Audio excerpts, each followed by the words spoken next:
Bon, eh ben bienvenue, re-bienvenue à toutes, du coup, maintenant que nous sommes toutes là et que la technique fonctionne. Yes. Euh, L'intention aujourd'hui, c'est une intention de partage hein, pour nous. C'est une intention de sororité. Je sais pas, peut-être que vous connaissez Claire, peut-être que vous me connaissez moi, peut-être que vous me connaissez toutes les deux, peut-être pas du tout. Euh, donc en gros, on a un point commun avec Claire qui est qu'on est accompagnante, coach, particulièrement sur des questions d'empowerment pour les femmes. Euh, avec l'idée de mettre les outils du coaching, entre autres, au service des femmes pour leur aider à gagner en confiance en soi, parce qu'on vit dans une société dans laquelle on pense qu'avec l'héritage qu'on a, on a largement besoin de ça. Euh, Claire, est-ce que tu veux poser d'autres choses, Oui, peut-être parler de... j'ai eu l'occasion du coup d'en discuter un petit peu avec les femmes que j'accompagne en atelier là, hier soir. Donc, je leur parlais du live de ce soir. Et effectivement, cette thématique qui, moi, me semble hyper importante, qu'on entend beaucoup parler de sororité en ce moment, avec voilà, toute la parole qui se libère sur les thématiques autour du droit, de la place des femmes dans le monde et dans la société. Et je trouvais ça important, surtout parce que c'est un sujet qui nous relie, Laura et moi, de montrer comment, en fait, comment incarner en fait, cette sororité, notamment quand il y a des enjeux de confiance en soi, des enjeux d'injonction, consciente ou inconsciente. Et donc, l'idée, effectivement, de ce live, c'était de vous filer quelques pistes, quelques clés pour démêler un peu tout ça et puis de l'incarner, voilà, à deux voix féminines. Oui, puis aussi l'incarner en sachant que l'histoire de notre rencontre, elle parle aussi pas mal de ça. Euh, Parce que quand on s'est rencontrés il y a 7 ans, 8 ans maintenant, on avait beaucoup de choses qui pouvaient faire qu'on aurait pu se sentir en compétition. D'ailleurs, moi, je sais que j'étais assez intimidée par toi et par tes projets, en me disant, ouais, c'est fou ce qu'elle fait, cette fille, cette femme. Moi, je suis en train de commencer à peine mes trucs et oh là là, j'aimerais trop pouvoir faire des trucs comme elle, etc. Et du coup, comme si je me mettais un peu en, comme si le fait d'aimer et d'admirer ce que tu faisais fait que je me mettais un peu en dessous, quoi, en position basse et que je pouvais peut-être avoir peur. Je sais pas de quoi d'ailleurs, mais Ouais, c'est peur hyper quoi. marrant parce que moi il y a eu ça avec les ateliers parce que donc Laura et moi on a eu toutes les deux en tout cas une période des ateliers justement qui mêlaient exercice dans le corps, dans l'espace et le côté développement perso, estime de soi. Et moi, ça m'a surtout fait, je me souviens en rentrant de voyage, parce que du coup, moi, j'étais à l'étranger, et donc je regardais, voilà, Laura Cherfi faire une espèce de fusée comme ça à travers l'espace, et moi de me dire, ah non, mais voilà, mais genre, je vais jamais y arriver, mais voilà, la place est déjà prise, de toute façon, tout ce que j'ai envie de faire, elle le fait déjà, bon, on a le même réseau, on a les mêmes engagements, comment est-ce que je vais trouver ma place là-dedans? Et aussi avec ce truc de me dire, mais en fait, là, si je débarque à Paris et que je commence à lancer mes trucs et que je suis pas en lien avec elle, il y a quand même un gros paquet de chances pour qu'on se bouffe et j'ai pas du tout envie de me retrouver avec une Laura Cherfi contre moi. Donc voilà, donc il y avait vraiment ouais, cet enjeu de sororité qui s'est vraiment posé très très concrètement quoi. En fait là il y a un choix à faire. C'est est-ce qu'on pose la vulnérabilité sur la table et que voilà et qu'on pose et qu'on discute et qu'on fait le choix de cheminer ensemble et de se soutenir ou est-ce que on ferme la porte et on se tire dans les pattes quoi. Bon, vous avez Mm. dit ce qu'on a fait comme choix du coup. Ouais, puis ce que je trouve rigolo, c'est que c'est comme si, en fait, si on n'était pas en lien, on était forcément l'une contre l'autre, en fait. Et ça, moi, ça m'a beaucoup fait réfléchir et ça m'a beaucoup ramené aux enjeux de compétition, en fait. Hein. On est une société qui est très structurée autour de la compétition, le capitalisme, comme s'il n'y avait pas la place, en fait, pour tout le monde. Euh, et puis, ouais, la compétition tout court et puis la compétition entre femmes, quoi. Parce que s'il y a une femme en face qui a à peu près les mêmes attributs que moi, quels qu'ils soient, euh, moi, ce que je crois, c'est que je vais plus me sentir en compétition avec elle que si j'ai un mec en face, intuitivement, en tout cas, si j'écoute ma première réponse émotionnelle. Et puis, il y a aussi ce truc de je ne saurais pas comment dire, il y a cette compétition entre femmes, et puis en l'occurrence, en ce qui me concerne, il y avait carrément un rejet de l'identification comme femme. Alors bon, à l'époque, on ne parlait pas autant de déconstruction de genre comme on en parle aujourd'hui, ou en tout cas pas dans ces termes. Et je me souviens, moi, j'ai passé une grosse partie de mon adolescence à dire: ah non, mais moi, je suis pas une fille, ou je suis pas une vraie fille. Parce qu'il y avait cette espèce d'image qui était projetée par la société, ou en tout cas celle que je percevais, de ce qu'était censé être une femme ou une fille. Donc, voilà, à s'intéresser au make-up, à lire fan 2 et à être hyper superficielle et à s'intéresser qu'aux garçons. Bon, ça ne m'a pas empêché de m'intéresser beaucoup aux garçons, mais, mais en tout cas, il y avait vraiment ce truc de non, non, mais moi, je suis pas une fille et je veux pas rentrer dans ces cadres-là. Et donc, il y avait cette espèce de, ouais, bah, du coup, de défiance et de rejet aussi vis-à-vis d'autres femmes en me disant, mais non, non, moi, j'appartiens pas à cette catégorie-là, en fait. Hmm. Ouais. Ouais, donc être une fille, ça allait avec tout un tas de choses, quoi. Bonjour les stéréotypes de genre, hein. Donc, pour les personnes qui savent pas ce que c'est qu'un stéréotype de genre, c'est le fait, parce qu'une personne est une femme ou un homme, de lui attribuer en fait des qualités ou des centres d'intérêt et autres, quoi. Par exemple, offrir une poupée à une fille, c'est aller dans le sens d'un stéréotype de genre. Mais après, ils sont pas là par hasard, c'est historique. C'est-à-dire qu'on a séparé vraiment la vision de ce qu'était une femme et de ce qu'était un homme pendant des siècles et des siècles, alors que franchement, oui, il y a des éléments biologiques, c'est clair, mais il y a aussi des siècles et des siècles de patriarcat pendant lesquels bah, c'est bien arrangeant en fait de se raconter que ben, les femmes, comme elles procréent, il faut les garder à la maison bien protégées, bien enfermées, hein, et puis on va dire qu'elles vont s'occuper de la maison, des enfants, donc bah, en gros elles vont prendre la charge émotionnelle, relationnelle, et puis voilà, du coup les filles ça va avec le fait d'aimer les choses de l'intérieur. Et t'es pas la première que j'entends du coup me dire moi, j'avais pas l'impression d'être une vraie fille, peut-être parce que tu t'intéressais à d'autres choses en fait. Euh, Peut-être parce que Ouais, tu avais de puis, l'ambition. ouais, puis l'envie aussi d'être considérée pour autre chose que juste mon physique ou ce que je peux valoriser chez un homme, quoi. Et moi, il y a un truc aussi dans ces injonctions qu'on a de rivalité, de compétition, d'injonctions patriarcales, etc. Il y a deux éléments. Parce que voilà, pour celles qui me connaissent, j'aime beaucoup travailler avec tout ce qui est inconscient collectif et la recherche de l'inconscient collectif, symbolique.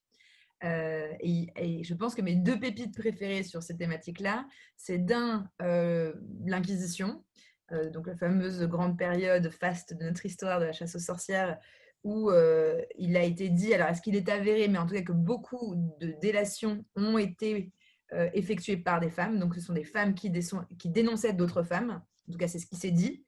En tout cas, ça, c'est quelque chose qui a été ancré très profondément dans l'inconscient collectif et notamment féminin.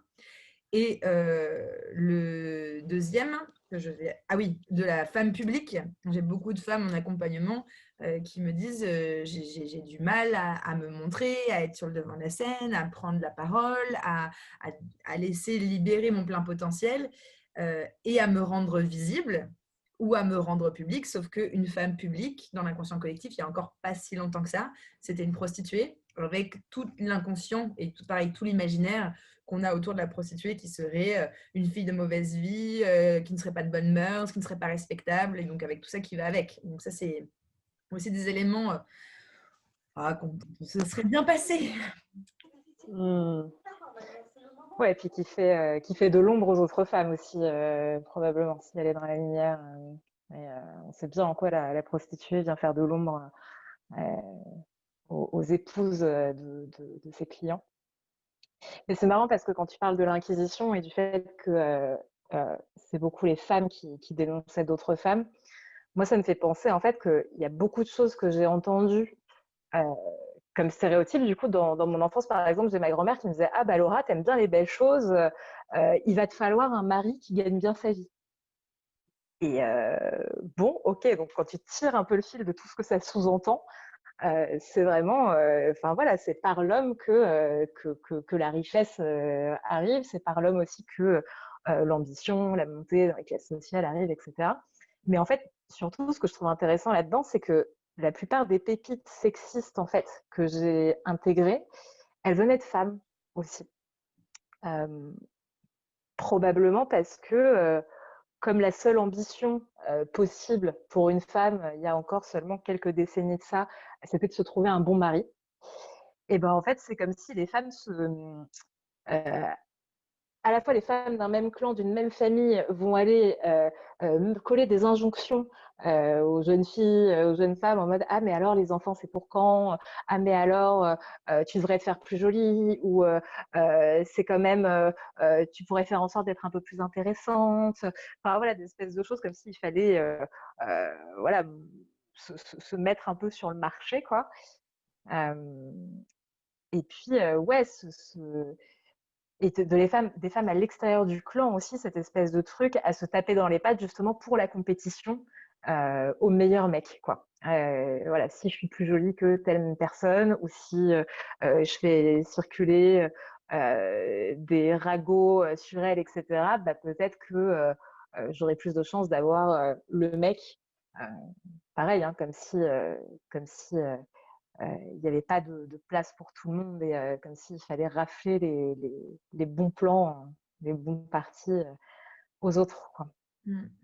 C'est vraiment aussi cet élément qu'on a envie de transmettre là ce soir et qu'on transmet déjà de toute façon l'une comme l'autre dans nos divers engagements et dans notre travail. C'est vraiment cette nécessité de déconstruction parce qu'effectivement, comme tu le dis, Laura, c'est la puissance du sexisme intégré en fait, et ça c'est quelque chose dont je trouve on parle pas encore tant que ça, et en même temps voilà c'est normal avec le contexte actuel et la façon dont les choses se sont déroulées, on est très concentré, j'ai l'impression sur justement l'emprise patriarcale, le rapport aux hommes, ce que les hommes voilà posent sur les femmes, et en même temps à quel point les femmes justement perpétuent ces schémas-là mais tu vas pas sortir comme ça, mais attends, si tu enchaînes les mecs, le jour où tu vas tomber sur un que tu aimerais vraiment, il voudra pas de toi. Voilà, des choses comme ça, on en On entend devrait, toujours.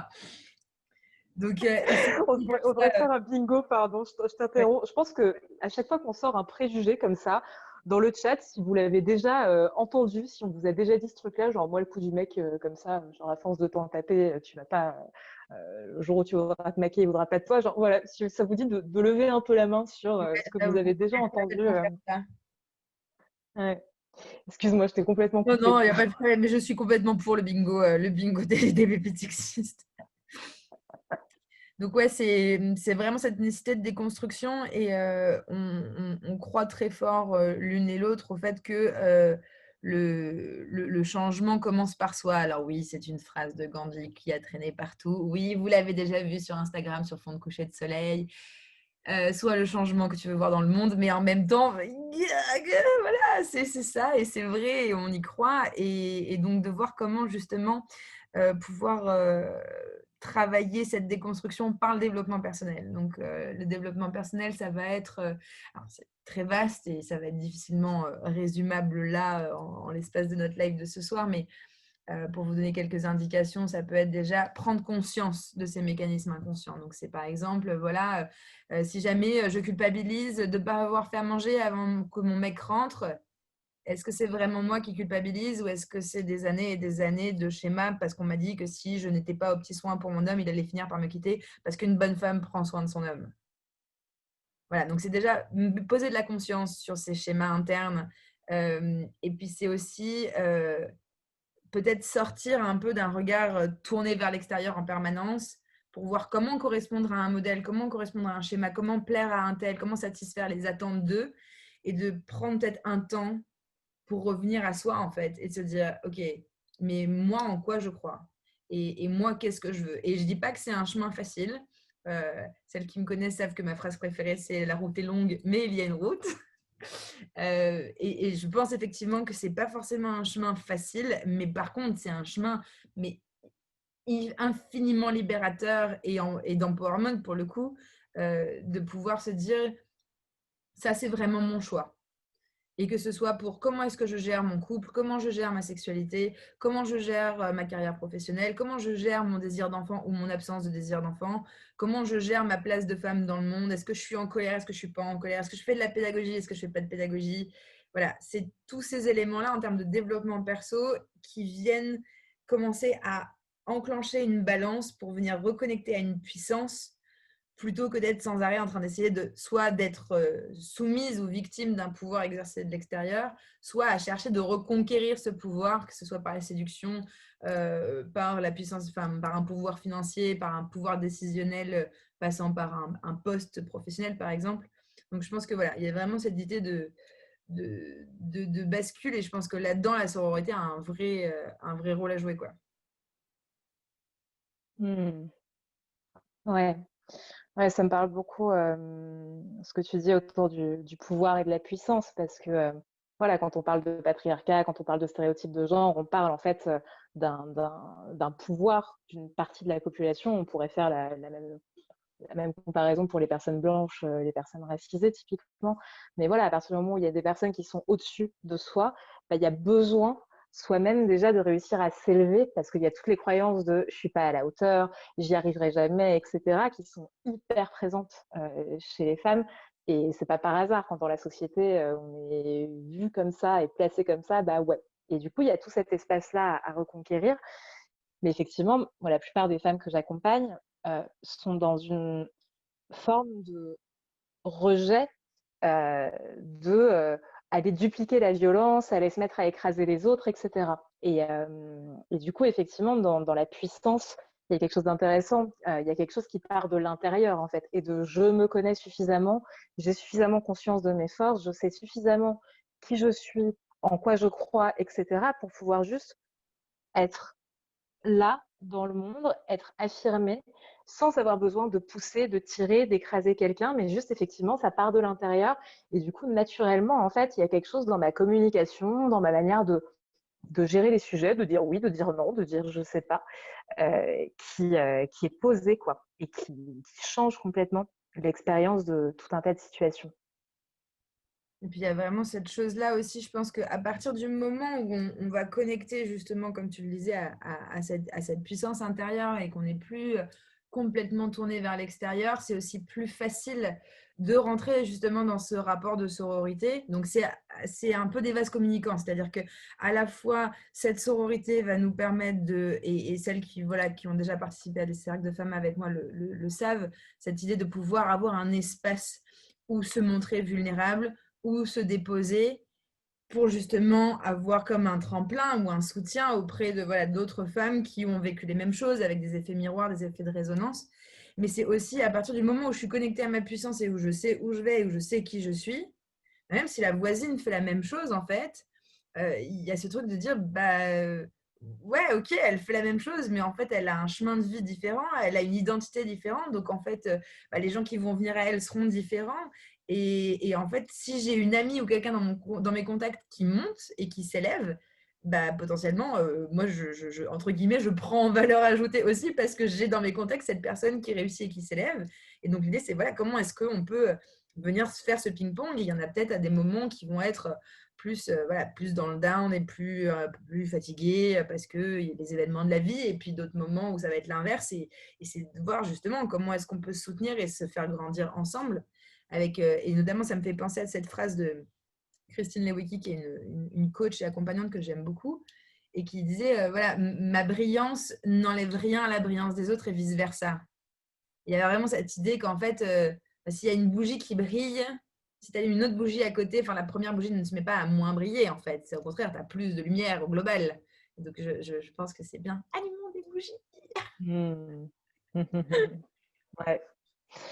Ouais, puis il y a quelque chose aussi que je trouve très, très puissant justement dans cette sororité, c'est que je pense que quel que soit notre genre, quels que soient nos privilèges, de toute façon, on a tous une partie blessée à l'intérieur de nous qui pense d'une certaine manière ne pas être à la hauteur ou alors être trop tout un tas de choses. Et, et en fait, il y a, voilà, dans la construction de l'identité, de la confiance en soi, il y a tous ces sujets qui sont personnels, on va dire, qu'on peut mettre en lien avec notre histoire familiale. Et puis, il y a aussi, quand on est une personne qui est moins privilégiée, donc une femme, une personne racisée, une personne en situation de handicap ou autre, et ben en fait, il y a aussi tous les a priori de la société, tous les préjugés de la société qui viennent se coller sur notre expérience, en fait. Et du coup, il y a quelque chose que je trouve hyper puissant, notamment dans les cercles de femmes, mais dans la sororité en particulier, c'est aussi de voir que quand il y en a une qui a quelque chose, une croyance, une idée reçue ou quoi, et qu'il y a beaucoup d'autres qui résonnent à côté, il y a une espèce de regard et de confiance collective qui se mettent en place, genre « Ah ouais, vous aussi, on vous a dit que vous n'étiez pas normal si la pénétration vaginale, ça ne vous faisait pas jouir direct. » Ah ouais, mais en fait, si genre 80% des personnes dans cette salle, c'est pas leur mode de jouissance, genre, est-ce que on oserait raconter des conneries en fait? Et Est-ce qu'on se foutrait pas un est-ce peu qu'on de aurait... notre gueule? Et du coup, il y a vraiment, voilà, et je pense que c'est aussi ça les enjeux de non-mixité.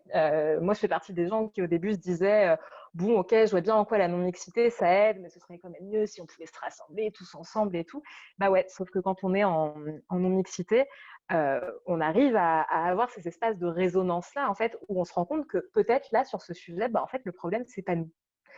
Et, euh, et ça, c'est hyper libérateur de pouvoir aussi pointer du doigt le stéréotype et se dire, OK, je le mets à l'extérieur de moi, du coup, en faisant ça. Et comme tu disais, je décide que cette injonction-là, je vais m'en décoller parce que non seulement elle ne me convient pas, mais en plus, elle convient probablement pas à une majorité des femmes autour de moi. Et c'est pas forcément le monde que j'ai envie de laisser à mes filles, nièces, cousines Mm. ou autres, Je quoi. pense qu'il y a aussi cet endroit, et je pense que c'est quelque chose qui nous est cher à toutes les deux, justement dans la mise en commun et dans le travail en collectif. C'est aussi l'idée de se soutenir dans nos chemins respectifs, dans nos individualités et dans ce qui est écologique pour nous. Et ça, c'est voilà, c'est quelque chose qui est très important et qui est vraiment au centre de la déontologie Dialogue Coach, donc l'école auquel on a été formés toutes les deux. C'est vraiment cette idée de est-ce que c'est écologique pour moi? Donc en fait, si j'ai envie de faire femme au foyer et de passer ma vie à m'occuper de mes enfants et à faire la cuisine pour mon mari, si ça me rend heureuse, c'est OK. Et si j'ai décidé de ne pas avoir d'enfants, c'est OK aussi. Mais c'est comment est-ce que je ne vais pas commencer ni à aller baver sur le dos de celle qui décide d'être femme au foyer, ni de rentrer dans de la contre-injonction. Donc c'est comment, parce que suivre les injonctions du patriarcat, ça veut dire se maquiller, porter des talons, avoir des enfants et s'occuper de son mari, du coup, je ne vais pas le faire. Mais au final, dans quelle mesure, en répondant à cette injonction, je rentre dans une contre-injonction et en fait, je suis toujours pas en train de m'écouter. Donc, on est toujours dans ce rapport de comment j'écoute l'extérieur plutôt que d'aller chercher à l'intérieur ce qui est juste pour moi. Et c'est vrai que ce jeu de résonance, il est hyper intéressant, je trouve, quand on se retrouve vraiment entre femmes et avec femmes de différentes générations, de différents âges, de différents parcours. Parce que d'un seul coup, on va entendre celle qui, justement, alors je prends le cas des enfants et du mari, parce que c'est un peu voilà, l'archétype qu'on a en tête toutes, de dire ah bah tiens, elle a choisi d'avoir des enfants et de les élever, et de leur consacrer du temps et de vraiment, peut-être, je sais pas, mettre en pause sa carrière. Ah bah tiens, telle autre, elle a choisi de ne pas avoir d'enfants. Ah bah tiens, elle a décidé d'élever des enfants seuls, et puis comment est-ce qu'elle fait des compromis avec son boulot? Et d'entendre différents échos et de te dire ah tiens, bah comme ça, je peux raisonner, je peux vibrer et être en empathie, donc pas seulement au niveau rationnel, mais aussi au niveau émotionnel, physique, en vibration avec les autres et voir qu'est-ce qui résonne pour moi et comment est-ce que je me situe. Et c'est vraiment ce jeu de miroir, en fait, qui va venir aider aussi à soutenir ce travail intérieur qui se passe sur comment est-ce que je définis ce qui est juste pour moi, quoi. Et ça, c'est vraiment quelque chose qu'on défend très fortement, Laura et moi, et notamment sur comment est-ce que ce processus à la fois individuel, intérieur, mais aussi de résonance et de collectif, en non-mixité entre femmes, vient permettre de construire de la conscience et du coup de l'alignement. Parce que si je suis consciente de mes injonctions, j'en connais quelques-unes parmi vous, donc je repère à peu près les moyennes d'âge, est-ce que, par exemple, il y en a parmi vous qui savent que l'épilation est une injonction patriarcale, mais qui continuent de s'épiler parce que, bordel de merde, on fait bien ce qu'on veut avec nos poils et que si on a envie de s'épiler, même si c'est une injonction qui a été digérée, au bout d'un moment, on fait bien ce qu'on veut. Par exemple. Voilà, vous pouvez nous citer vos... Ouais. Des revendications. Voilà, donc ça, il y a vraiment ce truc de conscience, d'alignement. Mais aussi, c'est quelque chose qui, selon moi, permet d'accéder à une véritable écoute. C'est-à-dire que si je suis consciente des injonctions que je décide de suivre, que je suis consciente des moments où je suis dans cette espèce d'entre-deux, entre injonction et contre-injonction, ces moments où je suis sûre et vraiment où je résonne très fortement et alignée avec « Ok, ça c'est vrai et c'est juste et c'est écologique pour moi », ça me permet aussi d'être beaucoup plus disponible pour être vraiment dans l'écoute de l'autre. Donc, à la fois l'écoute de mes sœurs et des autres femmes, donc dans cette logique de sororité, mais aussi des autres dans mes relations. Et c'est là où on vient toucher à, je crois, un de tes dadas, ma chère Laura. Oui, mais d'abord, j'avais envie de parler d'épilation. Oui, pardon. Non, mais voilà, ça m'excite, ça fait tomber mon écran. Non, mais parce que c'est un pur exemple, je trouve, l'exemple de l'épilation, parce que ce que tu dis, c'est vrai, c'est-à-dire que si parce que le patriarcat ou les injonctions faites aux femmes, je ne m'épile pas, en fait, ça reste le patriarcat qui est à l'origine de mon choix. Comme les injonctions faites aux femmes disent ça, et ben moi je me fous à l'opposé, mais du coup, j'ai pas vraiment le choix, quoi. Et, et du coup, là-dessus, moi, tu le sais, c'est les notions d'amour de soi, c'est vraiment au cœur de ce que je fais, et ça va avec les relations d'ailleurs, hein, ça fait le lien avec ce que tu disais. Et du coup, je pense que typiquement sur un sujet comme l'épilation, il n'y a juste pas de bonne ou de mauvaise situation. Enfin, je veux dire. Je pense que c'est un moment où les gens vont tendre la main. On vous tend la main ce soir. Voilà ce qui se passe. Mais parce que pour moi, le sujet, en fait, c'est pas est-ce que je m'épile, est-ce que je m'épile pas. C'est le moment où je le fais, en fait, ça part de quoi? Ça part de quel type d'énergie, en fait? Est-ce que ça part d'une énergie où il y a de l'amour, dans le sens où, par exemple, moi, je sais que si j'ai le sexe épilé, je vais avoir des meilleures sensations, ça va être plus agréable, je vais plus sentir la lubrification. Je sais que potentiellement, c'est plus agréable aussi pour mon partenaire parce que je le connais et que je connais son opinion dessus. Et donc, le jour où j'ai envie de le faire pour cette raison-là, que ça va être plus agréable et plus cool et plus smooth pour moi, pour moi, ça part d'un endroit d'amour, en fait. Et c'est complètement OK. Par contre, le jour où je commence à me dire oh là là, non mais là c'est chaud, tu vois, parce que je suis pas épilée, nan, et oh là là, ça va être. Donc souvent le mot que j'entends c'est dégueulasse, ou alors il va pas vouloir de moi, ou ceci, cela. Et donc je vais aller prendre de mon temps et me pousser à aller faire un truc qui part juste d'un endroit de détestation de moi. Là, c'est typiquement les moments où j'ai tendance à dire hey, si là on expérimentait un truc différent, quoi. Et si en fait t'écoutes la partie de toi qui t'apprécie, elle te dit quoi? Bah, elle me dit que en fait peut-être j'ai pas besoin de m'épiler pour être aimée ou pour passer un bon moment ou quoi. Ok. Et bah du coup essaye.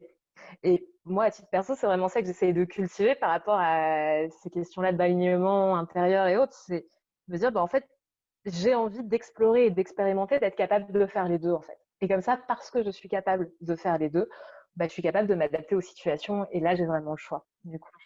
C'est ça, et ça redonne du choix. Et je pense que ça, c'est vraiment, et c'est là où on vient toucher à l'empowerment, c'est à partir du moment où j'ai le choix, en fait. J'ai le choix, donc j'ai une forme de liberté. Bon, on ne peut pas se lancer sur le débat philosophique de qu'est-ce que la liberté et à quel niveau, mais il y a vraiment ce truc de ça me redonne du choix, donc je suis davantage maîtresse de où je vais, de qu'est-ce que je fais et pourquoi je le fais. Et il y a vraiment aussi ce truc, moi ça me résonne beaucoup cette notion de choix et d'où ça part. Parce que notamment dans le parcours avec la féminité, voilà, donc celles qui me connaissent peut-être ont peut-être un peu suivi, d'avoir été dans cette espèce d'extrême d'archétype de la femme fatale, hyper maquillée, avec des faux ongles, le coiffeur toutes les 3 semaines, etc. Mais H24. Et de voir comment, en fait, au début, ce qui m'avait libérée là-dedans, c'était de me dire, OK, je suis capable de passer une soirée en talons de 15, je suis capable de me maquiller, de me faire un maquillage de fou furieux et de ressembler à une star de cinéma. Et en fait, c'est à partir de là que j'ai pu sortir en jogging dans la rue, sortir sans maquillage et justement me libérer du make-up, me libérer des codes, m'autoriser à ne pas être épilée, m'autoriser à sortir sans soutien-gorge, enfin des trucs qui maintenant me paraissent genre oui, enfin, genre, pour moi maintenant il n'y a plus de sujet, mais à l'époque c'était un vrai sujet. Genre je sortais pas sans maquillage pour aller acheter du pain et il me fallait 1 heure de maquillage avant de sortir. C'était pas possible autrement, même pour recevoir quelqu'un chez moi, même un ami proche. Donc il y a vraiment ce truc, je vois qu'il y a des gens qui disent same dans les commentaires. Et donc c'est vraiment ce truc-là de se dire, à partir du moment où on a questionné et où on s'est rendu compte qu'on savait faire quelque chose ou qu'on pouvait s'autoriser à faire différemment, c'est là où on a le choix et où là, du coup, d'un seul coup, ça vient de dire, et ben, je trouve que ça vient déplacer l'endroit où on se questionne sur sa valeur, tu vois. Et où la valeur de soi, elle se pose à un autre endroit. Et selon moi, un endroit qui est, du coup, beaucoup plus juste, quelque part. Et plus Mmh. écologique, une fois de plus. Ouais. Et puis du coup, à partir du moment où j'ai conscience de ma valeur, en tout cas, je me respecte suffisamment pour pouvoir, par exemple, exprimer mes limites, m'écouter sur différents choix, etc. Ben, du coup, forcément, mon rapport à mon corps s'améliore, parce que c'est de ça dont on parle, hein. C'est aussi du poids des injonctions sur nos corps qu'on a vraiment, je pense, besoin de récupérer d'une certaine manière. Et puis du coup, quand j'ai conscience de ma valeur, euh, je trouve ma place en fait dans mes relations. Parce que une des grosses injonctions que je vois, c'est le fait plaisir, quoi. C'est il faut que tu fasses plaisir aux autres pour être aimé.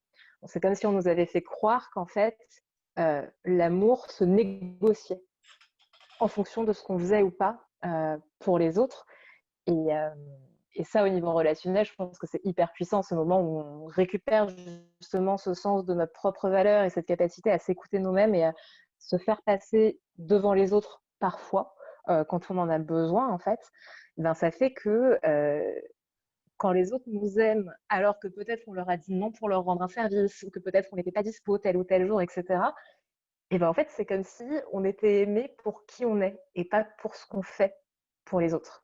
Et, ouais, ça, je sais que c'est un sujet qui te parle beaucoup personnellement.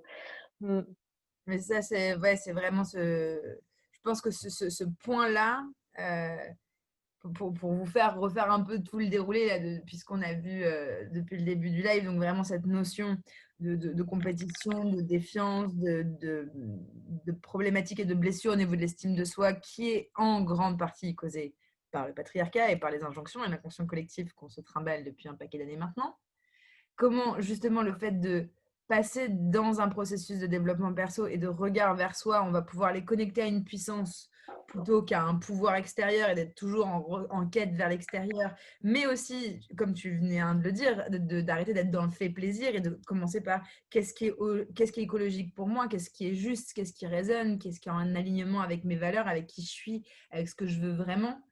Euh, et à partir de là, d'avoir cet alignement, donc, et à la fois d'être davantage à l'écoute, davantage disponible de manière juste, parce que du coup, si quelqu'un fait quelque chose en face de moi, je vais pas venir réagir au quart de tour en disant oh mon Dieu, ça me trigger, ou ça me blesse, ou ça machin, parce que non, je suis consciente que là, si je vois Laura, je sais pas moi, cartonner et sortir un bouquin qui devient un best-seller, je suis suffisamment consciente de moi pour savoir que s'il y a un endroit, un moment où ça m'énerve, c'est pas Laura qui m'énerve, c'est parce que je sais que c'est quelque chose qui a de la valeur pour moi et que j'ai envie de faire. Donc, je suis capable de gérer mes propres émotions, aller prendre soin des parts de moi, de faire des bisous, des câlins là où il faut.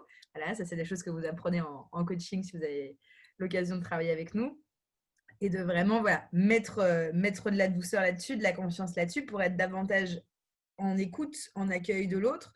Donc avoir des relations qui d'un seul coup vont devenir plus saines, plus écologiques, plus fluides.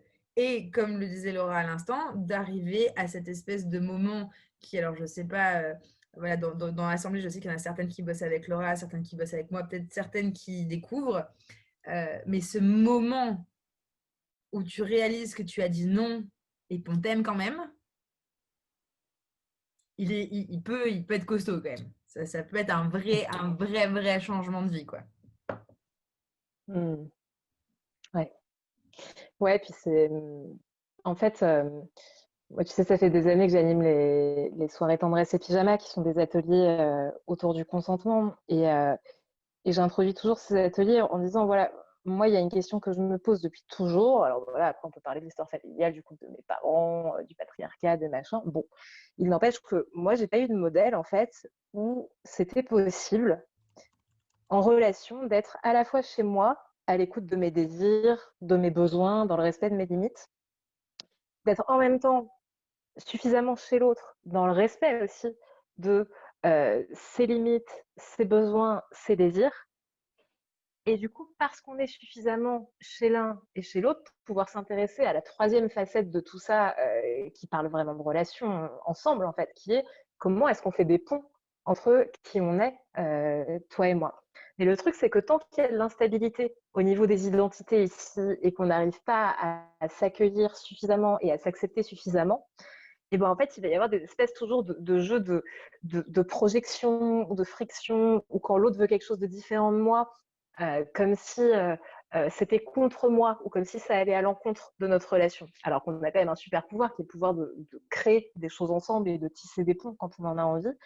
Mais pour être dans un état où on est capable de créer et de construire, de tisser des liens ensemble, que ce soit des liens de sororité, des liens de couple, des liens professionnels, bah, c'est quand même plus confort si il y a déjà cette puissance intérieure et cette conscience de qui je suis, de quelles sont mes forces, de quelles sont mes limites aussi, mais de ma valeur en fait, pour pouvoir arriver dans ce monde relationnel, quoi. Parce qu'en fait, toutes les insécurités euh, euh, individuelles que je vais avoir dans ma relation à moi-même, elles vont se retrouver projetées dans ma relation avec les autres, qui que soient ces personnes-là et quel que soit le domaine.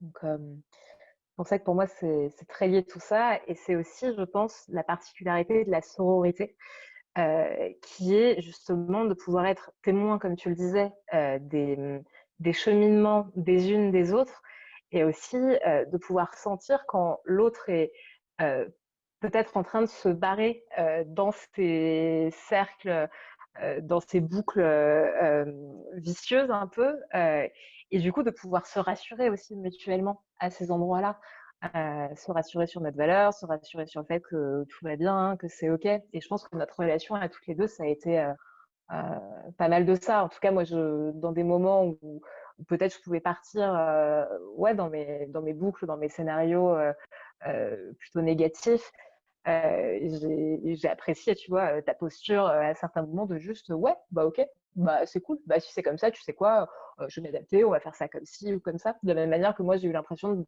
d'être témoin de moments aussi où tu étais dans tes boucles, et de pouvoir avoir juste cette posture avec toi de, bah ouais, je connais ton histoire, déjà juste en tant que femme qui partageons la mission, qui partage, je pense que ça connecte à des endroits très profonds, et ouais, et du coup, on va pouvoir se soutenir mutuellement quand, au niveau individuel, on n'a pas la force de s'auto-sortir de ces boucles-là. Et en même temps, ce que j'apprécie aussi dans cette relation, c'est que dans les moments où l'autre n'est pas disponible, il y a aussi la conscience du fait que bah, l'autre n'a pas à devoir être disponible tout le temps. Moi, c'était ça, ado, mes problèmes avec les filles. J'avais l'impression qu'il y avait des espèces d'exigences relationnelles, tu vois, de si t'es mon ami, t'es là dans la seconde, quoi. Et, euh, et aussi, voilà, cette conscience individuelle de, bon, bah voilà, si j'ai pas de soutien à un moment donné, j'ai quand même un minimum d'outils et un minimum de souveraineté, en fait, pour pouvoir me redresser moi-même. Ça va peut-être prendre un peu plus de temps, un peu plus d'énergie que si quelqu'un me tendait la main, mais je suis capable de le faire et de revenir dans la relation en m'étant réalignée. Mm. aussi. Et puis, une fois de plus, hein, ces jeux de miroir, enfin, je le cite souvent, mais c'est vraiment moi ça qui me fascine le plus, c'est de voir comment, tu vois, le fait d'avoir pu observer ton cheminement, tes réflexions dans ta vie, dans ton parcours, dans ta relation de couple ou même dans ton boulot ou même dans ta vie perso. Et en fait, c'est assez marrant et je le constate parce que je le retrouve en atelier ou je le retrouve en cercle de femmes, c'est que le fait d'assister à ça chez toi, il y a un endroit où ça, tu sais, ça renvoie un miroir en disant, tiens, mais si je valorise ça chez elle, c'est que ça me fait envie, mais dans quelle mesure c'est pas aussi parce que c'est déjà présent chez moi. Et donc, du coup, de voir, même si voilà, on n'a pas les mêmes parcours, les mêmes vies, mais de voir le fait de valoriser la résilience chez toi, de me dire, ouais, ok, il y a quand même pas mal de résilience de mon côté aussi et j'ai pas forcément tendance à le voir parce que quand on le regarde chez les autres, en tout cas, moi je sais que j'ai tendance à, quand on va me raconter un truc terrible, j'ai trouvé ça genre dramatique, ou quand on va me raconter un truc génial, j'ai trouvé ça vraiment incroyable. Alors que potentiellement, si ces mêmes choses sont arrivées dans ma vie, je vais avoir tendance à les mettre en boîte, à les amenuiser et à les mettre de côté. Donc je pense qu'il y a aussi ce travail de résonance qui permet de poser de la conscience aussi et de prendre conscience de sa valeur. Et du coup, vraiment, ouais, cette notion de souveraineté que as amenée, que je trouvais effectivement, qui est un peu la clé de voûte, en fait, au final, de tout ce qu'on vient de dire, c'est vraiment comment est-ce que je m'élève et comment, en m'autorisant à m'élever, j'élève les autres et je donne aux autres l'autorisation de s'élever à leur tour et comment est-ce que tout ça, voilà, s'élève ensemble, en fait. Oui, parce que Euh, la reine n'est pas un personnage secondaire. Ça suffit maintenant.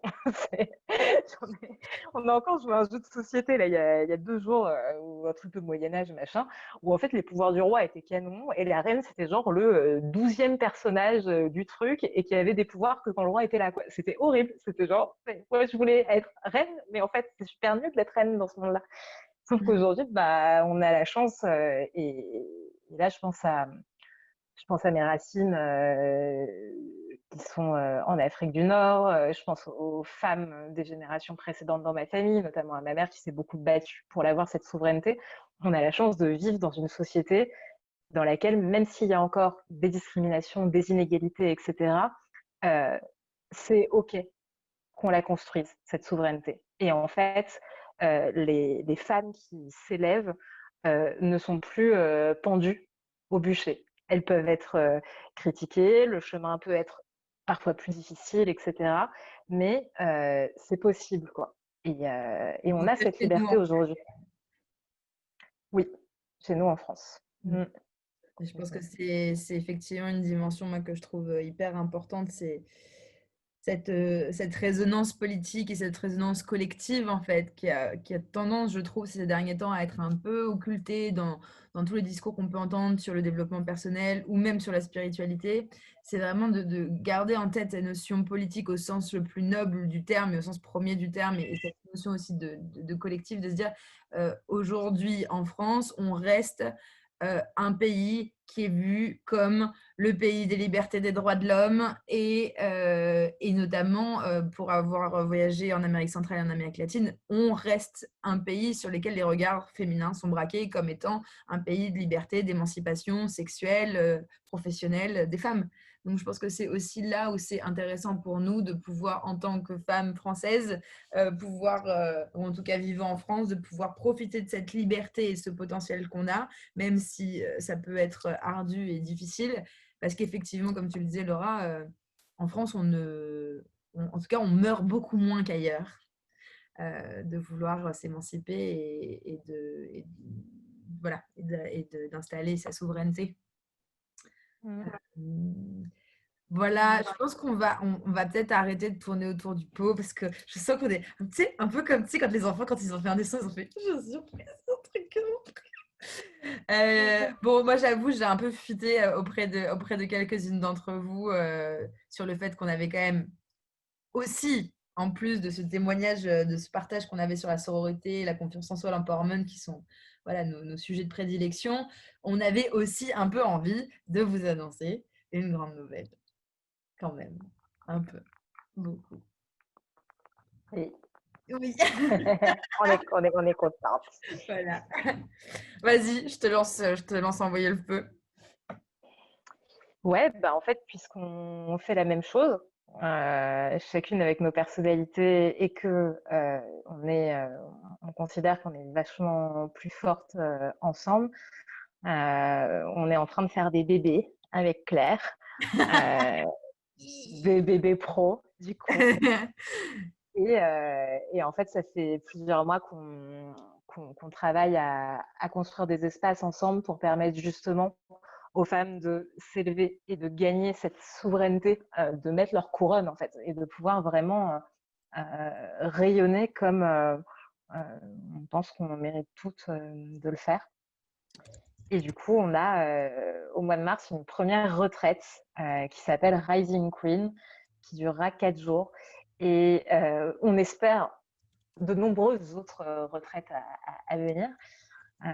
Et du coup, là, l'idée, ça va être vraiment de prendre le meilleur de ce que fait Claire, le meilleur de ce que je fais moi, de mettre ça dans un lieu canon en pleine nature avec un groupe non mixte d'une douzaine ou une quinzaine de femmes, de secouer tout ça et de ressortir au bout des 4 jours avec une confiance en soi, une lumière, des liens de sororité qu'on aurait difficilement pu obtenir autrement.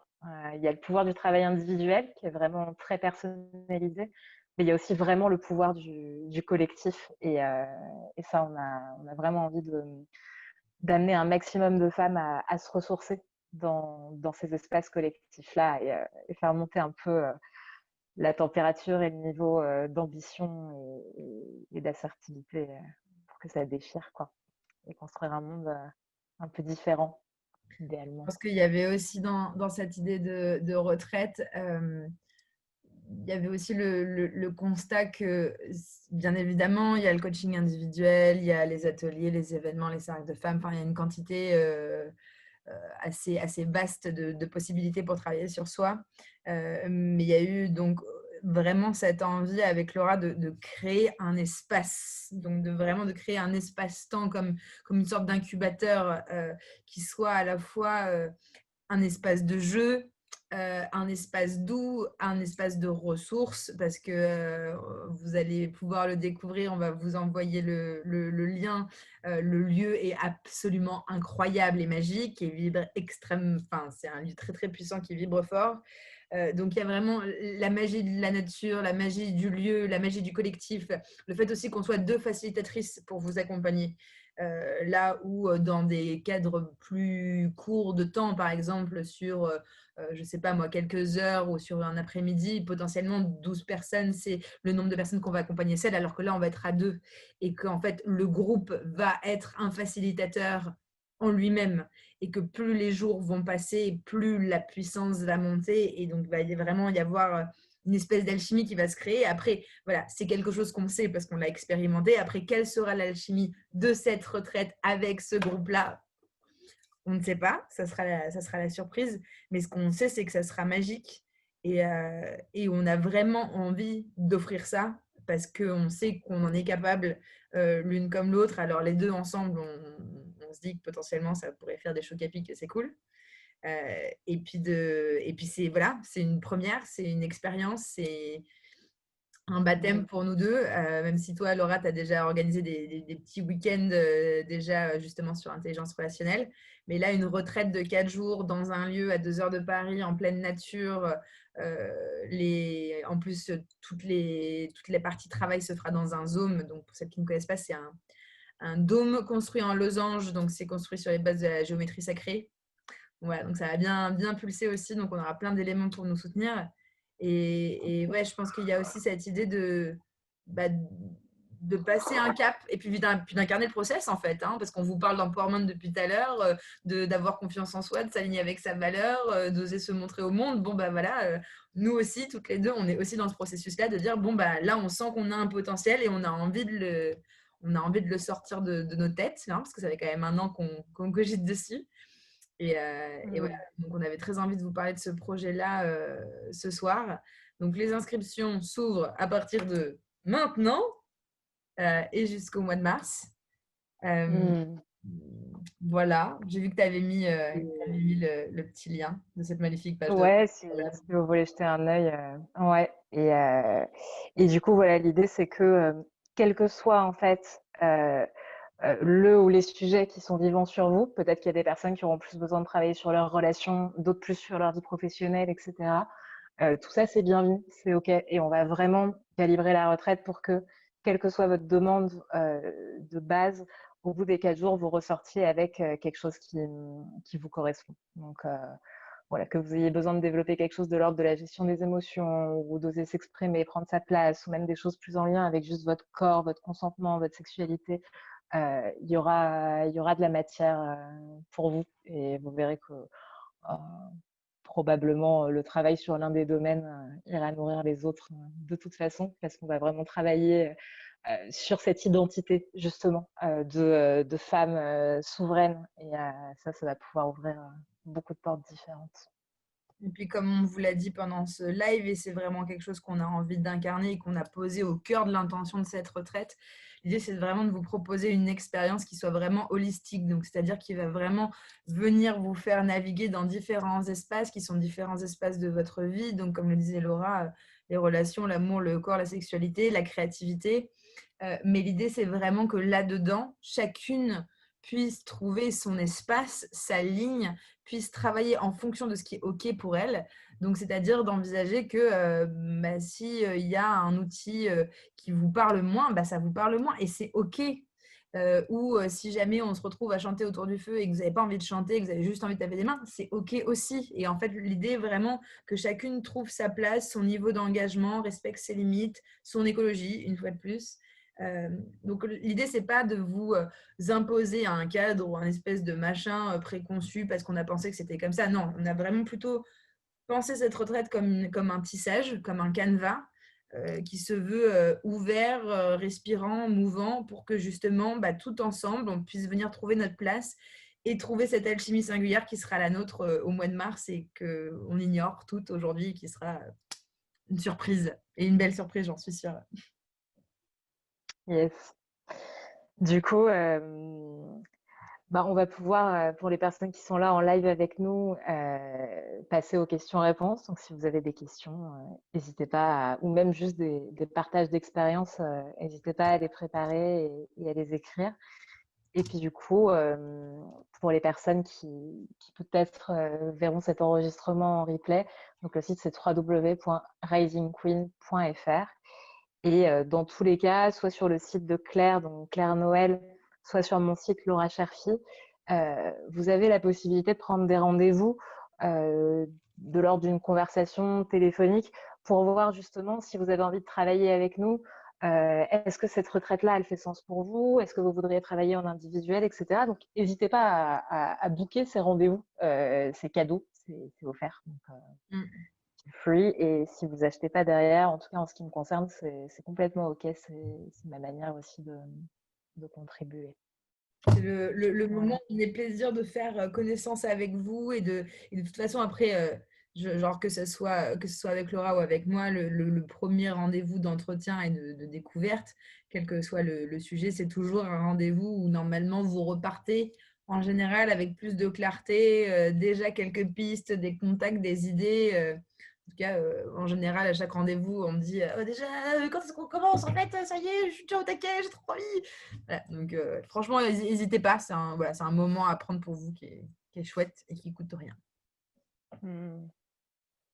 Les personnes du replay, on vous aime, on va couper l'enregistrement et puis du Oui. coup, on va passer aux questions-réponses ou au partage.